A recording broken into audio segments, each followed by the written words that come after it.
प्रस्तुत है गृह नीति का शेष भाग। सहसा बहू आकर खड़ी हो जाती है। माँ और बेटा दोनों स्तंभित हो जाते हैं, मानो कोई बम का गोला आ गिरा हो। रूपवती, नाजुक मिजाज, गर्वीली रमणी है, जो मानो शासन करने के लिए ही बनी है।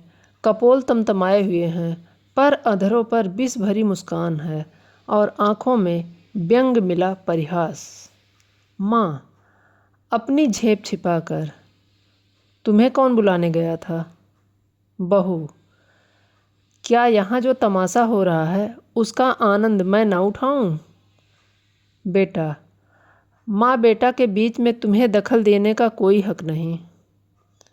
बहू की मुद्रा सहसा कठोर हो जाती है। बहू, अच्छा, आप जबान बंद रखिए। जो पति अपनी स्त्री की निंदा सुनता रहे वह पति बनने के योग्य नहीं है। वह पति धर्म का क ख ग घ भी नहीं जानता। मुझसे अगर कोई तुम्हारी बुराई करता, चाहे वह मेरी प्यारी माँ ही क्यों ना होती, तो मैं उसकी जुबान पकड़ लेती। तुम मेरे घर जाते हो तो वहाँ जिसे देखती हूँ तुम्हारी प्रशंसा ही करता है। छोटे से बड़े तक गुलामों की तरह दौड़ते फिरते हैं। अगर उनके बस में हो तो तुम्हारे लिए स्वर्ग के तारे तोड़ लाएं। और उसका जवाब मुझे यहाँ यह मिलता है कि बात बात पर ताने महने, तिरस्कार, बहिष्कार। मेरे घर तो तुमसे कोई नहीं कहता कि तुम देर से क्यों उठे, तुमने अमुक महोदय को सलाम क्यों नहीं किया, अमुक के चरणों पर सिर क्यों नहीं पटका। मेरे बाबूजी कभी गंवारा ना करेंगे कि तुम उनकी देह पर मुक्कियाँ लगाओ, या उनकी धोती धो, या उन्हें खाना पकाकर खिलाओ। मेरे साथ यहाँ यह बर्ताव क्यों? क्या मैं यहाँ नौकरानी बनकर आई हूँ? तुम्हारी जीवन संगिनी बनकर आई हूँ। मगर जीवन संगिनी का यह अर्थ तो नहीं कि तुम मेरे ऊपर सवार होकर मुझे चलाओ। यह मेरा काम है कि जिस तरह चाहूँ तुम्हारे साथ अपने कर्तव्य का पालन करूँ। उसकी प्रेरणा मेरी आत्मा से होनी चाहिए, ताड़ना या तिरस्कार से नहीं। अगर कोई मुझे कुछ सिखाना चाहता है तो माँ की तरह प्रेम से सिखाए, मैं सीखूँगी। लेकिन कोई ज़बरदस्ती मेरी छाती पर चढ़कर अमृत भी मेरे कंठ में ठूंसना चाहे तो मैं होंठ बंद कर लूँगी। मैं अब तक कब की इस घर को अपना समझ चुकी होती, अपनी सेवा और कर्तव्य का निश्चय कर चुकी होती, मगर यहाँ तो हर घड़ी हर पल मेरी देह में सुई चुभाकर मुझे याद दिलाया जाता है कि तू इस घर की नौकरानी है। तेरा इस घर से कोई नाता नहीं, तू सिर्फ गुलामी करने के लिए यहाँ लाई गई है। और मेरा रक्त खौल कर रह जाता है। अगर यही हाल रहा तो एक दिन तुम दोनों मेरी जान लेकर रहोगे।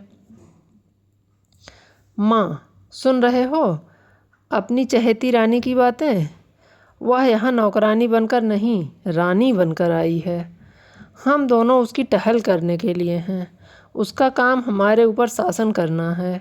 उसे कोई कुछ काम करने को ना कहे। मैं खुद मरा करूं और तुम उसकी बात कान लगाकर सुनते हो। तुम्हारा मुंह कभी नहीं खुलता कि उसे डांटो या समझाओ, थर थर कांपते रहते हो। बेटा, अच्छा अम्मा, ठंडे दिल से सोचो। मैं इसकी बातें ना सुनूं तो कौन सुने? क्या तुम इसके साथ हमदर्दी भी नहीं देखना चाहती? आखिर बाबूजी जब जीवित थे तब वह तुम्हारी बातें सुनते थे या नहीं? तुम्हें प्यार करते थे या नहीं? फिर मैं अपनी बीवी की बातें सुनता हूँ और कौन सी नई बात करता हूँ? और इसमें तुम्हारे बुरा मानने की कौन सी बात है? माँ, हाय बेटा, तुम अपनी स्त्री के सामने मेरा यह अपमान कर रहे हो। इसी दिन के लिए मैंने तुम्हें पाल पोस कर बड़ा किया था। क्यों मेरी छाती नहीं फट जाती? वह आंसू पोंछती आपे से बाहर कमरे से निकल जाती है।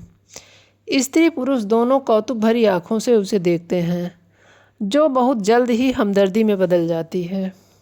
पति, माँ का हृदय। स्त्री, माँ का हृदय नहीं, स्त्री का हृदय। पति अर्थात स्त्री जो अंत तक पुरुष का सहारा चाहता है, स्नेह चाहता है और उस पर किसी दूसरी स्त्री का असर देखकर ईर्ष्या से जल उठता है। पति क्या पगली की सी बातें करती हो। स्त्री यथार्थ कहती हूँ। पति तुम्हारा दृष्टिकोण बिल्कुल गलत है और उसका तजुर्बा तुम्हें तब होगा जब तुम खुद सास बनोगी। स्त्री मुझे सास बनना ही नहीं है। लड़का अपने हाथ पांव चलाने लगे, ब्याह करे और अपना घर संभाले, मुझे बहू से क्या सरोकार। पति तुम्हें यह अरमान बिल्कुल नहीं है कि तुम्हारा लड़का योग्य हो, तुम्हारी बहू लक्ष्मी हो और दोनों का जीवन सुख से कटे। स्त्री क्या मैं माँ नहीं हूँ। पति माँ और सास में कोई अंतर है। स्त्री उतना ही जितना ज़मीन और आसमान में है। माँ प्यार करती है, सास शासन करती है। कितनी ही दयालु सहनशील सतोगुणी स्त्री हो, सास बनते ही मानो ब्याई हुई गाय हो जाती है। जिसे पुत्र से जितना ही ज़्यादा प्रेम होता है, वह बहू पर उतनी ही निर्दयता से शासन करती है। मुझे भी अपने ऊपर विश्वास नहीं है। अधिकार पाकर किसे मद नहीं हो जाता। मैंने तय कर लिया है, सास बनूंगी ही नहीं। औरत की गुलामी सासों के बल पर कायम है। जिस दिन सासें ना रहेंगी, औरत की गुलामी का अंत हो जाएगा। पति मेरा ख्याल है तुम जरा भी सहज बुद्धि से काम लो तो अम्मा पर शासन कर सकती हो। तुमने हमारी बातें कुछ सुनी। स्त्री बिना सुने ही मैंने समझ लिया कि क्या बात हो रही होगी। वही बहू का रोना। पति नहीं, तुमने बिल्कुल गलत समझा।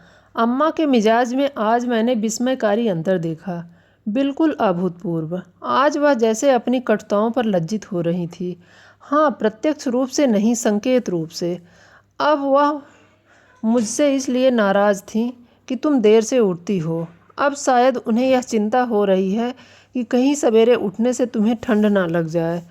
तुम्हारे लिए पानी गर्म करने का कह रही थी। स्त्री प्रसन्न होकर सच। पति हाँ, मुझे तो सुनकर आश्चर्य हुआ। स्त्री तो अब मैं मुंह अंधेरे उठूंगी। ऐसी ठंड क्या लग जाएगी, लेकिन तुम मुझे चकमा तो नहीं दे रहे हो। पति अब इस बदगुमानी का क्या इलाज। आदमी को कभी कभी अपने अन्याय पर खेद तो होता ही है। स्त्री तुम्हारे मुंह में घी शक्कर। अब मैं सुबह उठूंगी। वह बेचारी मेरे लिए क्यों पानी गर्म करेगी, मैं खुद गर्म कर लूँगी। आदमी करना चाहे तो क्या नहीं कर ले। पति मुझे उनकी बात सुन सुनकर ऐसा लगता था जैसे किसी दैवी आदेश ने उनकी आत्मा को जगा दिया हो। तुम्हारे अल्हड़पन और चपलता पर कितना भन्नाती हैं। चाहती थी कि घर में कोई बड़ी बूढ़ी आ जाए तो तुम उसके चरण छुओ, लेकिन शायद अब उन्हें मालूम होने लगा कि इस उम्र में सभी थोड़े बहुत अल्हड़ होते ही हैं। शायद उन्हें अपनी जवानी याद आ गई। कहती थी यही तो शौक श्रृंगार के दिन हैं, पहनने ओढ़ने खेलने और खाने के दिन हैं। बुढ़िया का तो दिन भर तांता लगा रहता है। कोई कहीं कहाँ तक उनके चरण छुए, और क्यों छुए। ऐसी कहाँ की बड़ी देवियाँ हैं। स्त्री मुझे तो हर्षोन्माद हुआ चाहता है।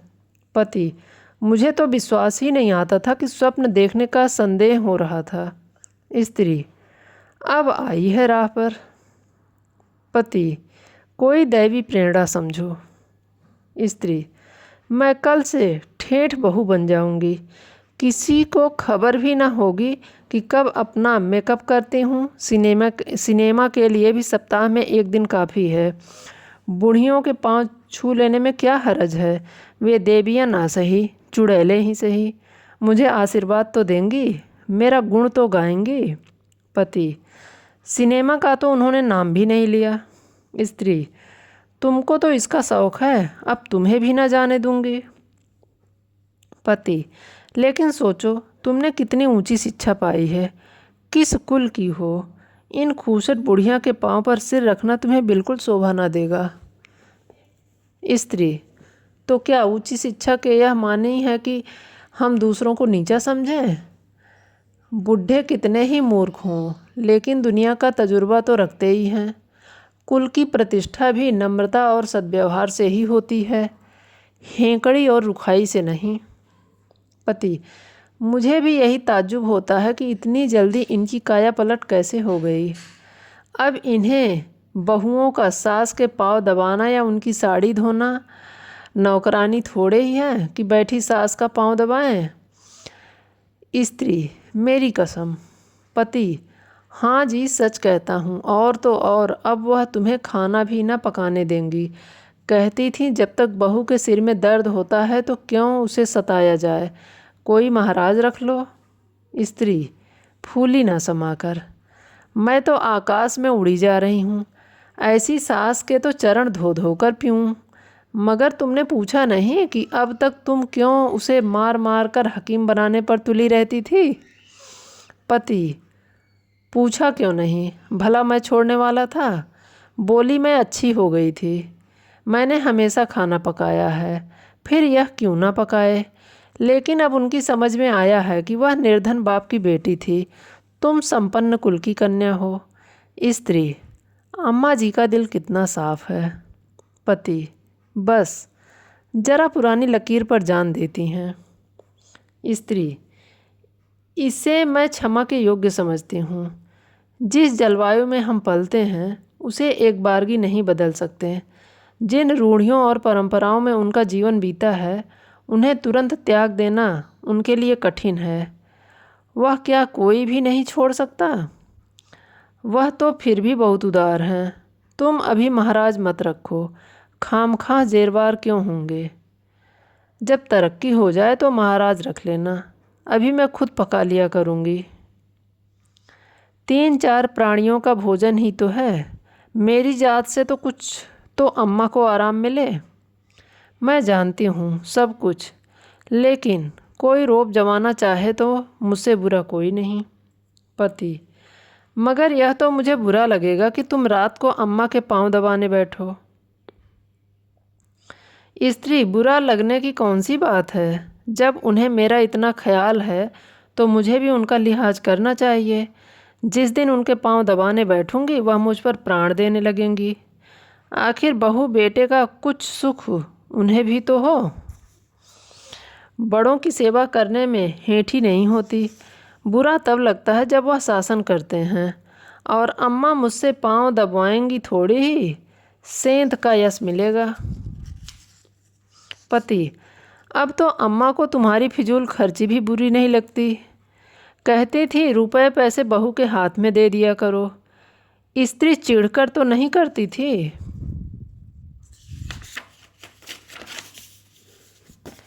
पति: नहीं नहीं, प्रेम से कह रही थी। उन्हें अब भय हो रहा था कि उनके हाथ में पैसे रहने से तुम्हें असुविधा होती होगी, तुम बार बार उनसे मांगने में लजाती भी होगी और डरती भी होगी, एवं तुम्हें अपनी ज़रूरतों को रोकना पड़ता होगा। स्त्री: ना भैया, मैं यह जंजाल अपने सिर ना लूँगी। तुम्हारी थोड़ी सी तो आमदनी है, कहीं जल्दी से खर्च हो जाए तो महीना कटना मुश्किल हो जाए। थोड़े में निर्वाह करने की विद्या उन्हीं को आती है, मेरी ऐसी ज़रूरतें ही क्या है। मैं तो बेकार अम्मा जी को चिढ़ाने के लिए उनसे बार बार रुपए मांगती थी। मेरे पास तो खुद 100-50 रुपये पड़े रहते हैं। बाबूजी का पत्र आता है तो उसमें 10-20 के नोट ज़रूर होते हैं, लेकिन अब मुझे हाथ रोकना पड़ेगा। आखिर बाबूजी कब तक देते चले जाएंगे, और यह कौन सी अच्छी बात है कि मैं हमेशा उन पर टैक्स लगाती रहूं। पति: देख लेना अम्मा अब तुम्हें कितना प्यार करती हैं। स्त्री: तुम भी देख लेना मैं उनकी कितनी सेवा करती हूँ। पति: मगर शुरू तो उन्होंने किया।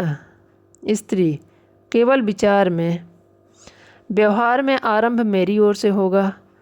भोजन पकाने का समय आ गया, चलती हूँ। आज कोई ख़ास चीज़ तो नहीं खाओगे। पति: तुम्हारे हाथों की रूखी रोटियां भी पकवान का मज़ा देंगी। धन्यवाद।